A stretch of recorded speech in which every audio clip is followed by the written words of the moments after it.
భరత్ గారు భరత్ గారు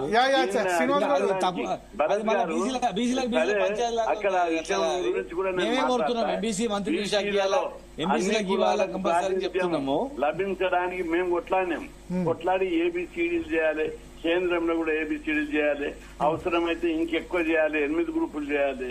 ప్రతి గ్రూప్ కు ప్రతి కులానికి ప్రాతినిధ్యం లభించాలనేది పోరాటంలో ఒక భాగం. అది తప్పనిసరి. భరత్ గారు ఇప్పుడు మేము చెప్తున్నాం కదా, రెడ్డిలలో కూడా పేద రెడ్డిలు ఉన్నారు. రెడ్డిలలో కూడా పేద రెడ్డిలు ఉన్నారు. చాలా రవీంద్ర రెడ్డి లాంటి వాళ్ళు సామాజిక స్పృహ ఉన్న వాళ్ళు చాలా మంది ఉన్నారు. వాళ్ళు ఎక్కడున్నారంటే గానే ఉన్నారు, ఎకరకారు 2 ఎకరా గానే ఉన్నారు. చదువుకున్నారు, చాలా మంది చదువుకున్న వాళ్ళు కూడా ఉన్నారు. అలాంటి వాళ్ళు కూడా అవకాశం కలిగించాలా. ఉన్నత వర్గాలు బాగా కోట్లలోనే ఉన్నారు. వీళ్ళకి ఆయన చెప్పినట్టు చూస్తే మళ్ళీ 100 ఏళ్ల వరకు అధికారం వదిలిపెట్టాలి వాళ్ళు. ఎందుకంటే 100 ఏళ్ళు మొత్తం ఇప్పటి వరకు కూడా అధికారం అక్కడే ఉంది. పేద రెడ్డిలకు ఇవ్వాలి, పేద వర్గాలకు వాళ్ళు ఇవ్వాలి.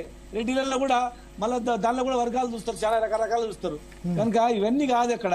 ఇప్పుడు సీఎం పేదరెడ్డి కదా రేవంత్ రెడ్డి.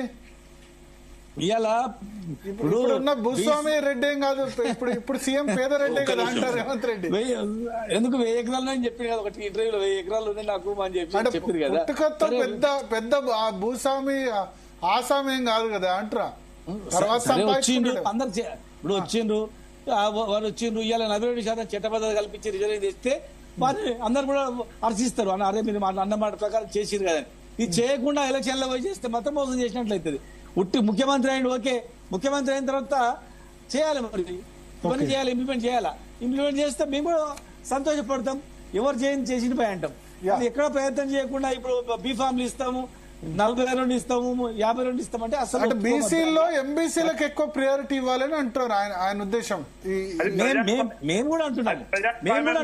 ఇప్పుడు ఎమ్మెల్సీలుగా కృష్ణయ్య గారు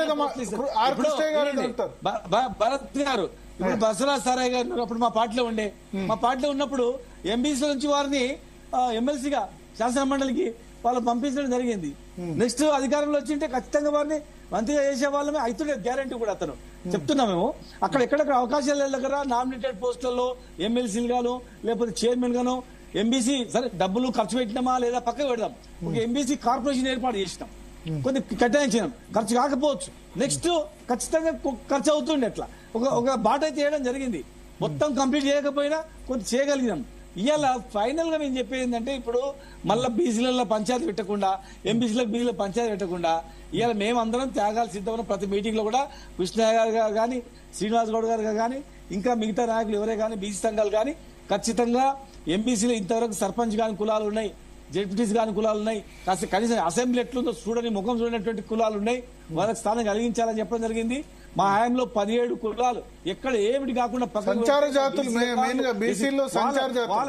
వాళ్ళని కూడా 17 మంది కులాలు కూడా మేము తక్కువ చేర్చుకోవడం జరిగింది. కనుక ఇవాళ మేము చేసేంత చేస్తాం, మాకన్నా మీరు ఎక్కువ చేస్తామనేందుకే ఓట్లు వేసాను కదా.